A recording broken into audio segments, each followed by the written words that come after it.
सरकार गरीबी दूर करने के लिए ज़्यादा नोट क्यों नहीं छाप सकता? आपने कभी दिमाग लगाया है कि भारत सरकार के पास तो नोट छापने की मशीन है, वो ढेर सारा पैसा छाप कर सबको अमीर क्यों नहीं बना देता? इससे गरीबी भी दूर हो जाएंगी और कोई ना खाली पेट सोएगा, ना कोई भीख मांगेगा और ना कोई बेरोजगारी होगी। इस सवाल का जवाब जानने से पहले आपको ये एक फॉर्मूला समझना पड़ेगा। फॉर्मूला ये है कि किसी भी देश के बनाने वाली गुड्स एंड सर्विसेज यानी सामान और सेवा की कीमत उस देश की प्रेजेंट करेंसी अनुसार होती है।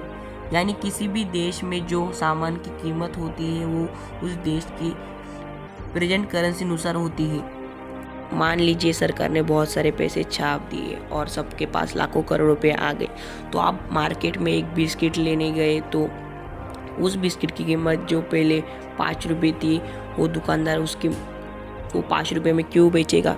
क्योंकि दुकानदार के पास पहले से ही लाखों करोड़ रुपए आ गए, इसलिए दुकानदार उस बिस्किट की कीमत बहुत बढ़ा देगा। और इसी तरह कच्चे माल से लेकर तैयार माल तक सभी की कीमत आसमान छूने लगेगी और इसी तरह देश में महंगाई बढ़ जाएगी। दुनिया में सारे देश इस बात को अच्छी तरह से जानते हैं, फिर भी 2 देशों ने ये गलती की थी।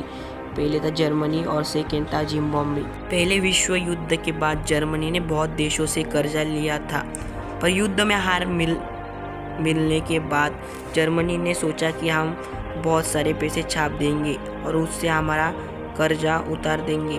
पर हुआ है कि उन्होंने ज़्यादा पैसे छापने के बाद उनकी करेंसी की वैल्यू बहुत कम हो गई और उनके देश में महंगाई बहुत बढ़ गई। और कुछ सालों पहले भी जिम्बाब्वे ने भी कुछ ऐसा ही किया था, उन्होंने भी उनकी करेंसी बहुत छाप दिया और उनकी भी करेंसी की वैल्यू कम हो गई और उस देश में भी महंगाई बहुत बढ़ गई। उनके देश में ब्रेड और अंडे लेने को भी लोगों को बैग भर के पैसा ले जाना पड़ता था। इसलिए दोस्तों भारत सरकार ज़्यादा नोट नहीं छापती। तो दोस्तों कैसा लगा आपको वीडियो कमेंट में बताइए और लाइक एंड सब्सक्राइब करना ना भूलें।